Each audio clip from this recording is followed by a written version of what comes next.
हा बघा, काल रात्री बनवलेला मी एक सेट आहे. कसा दिसतोय कमेंट करून. काल रात्री ज्वेलरीचं काम करत करत एक कधी वाजला कळालंच नाही. मग सकाळी उशिराच उठले.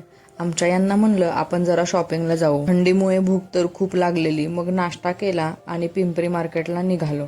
जाता जाता हे माझं कॉलेज बघून मला माझे कॉलेजचे जुने दिवस आठवले. काय मस्त होते ते दिवस. गेले ते दिवस आणि आता राहिल्या फक्त आठवण. मार्केटमध्ये आज गर्दी खूपच कमी होती. मला हवं असलेलं सामान घेतलं आणि आमच्या यांना जॅकेट घ्यायचं होतं, ते पण घेतलं आणि आता घराकडे निघालो. PCMC महानगरपालिकेमध्ये झाडांची खूप काळजी घेतली जाते. घरी जाता जाता ही गाडी बघितली. रस्त्यावरच्या झाडांसोबत गाडीवाल्यांना सुद्धा ही आंघोळ घालत होती. घरी आले आणि खिडकीतून बघितलं तर हा कार्यकर्ता एकटाच खेळत होता. त्याचा अडकलेला बॉल काढायचा प्रयत्न करत होता. प्रयत्नांना काही यश आलं नाही. मग आम्ही जेवण करून मी बसले माझ्या रोजच्या कामाला. हलव्याच्या ज्वेलरीचं काम सोपं जरी दिसत असलं तरी ते खूपच नाजूक असतं. हा बघा, काल रात्री बनवलेला मी एक सेट आहे. कसा दिसतोय कमेंट करून नक्की सांगा.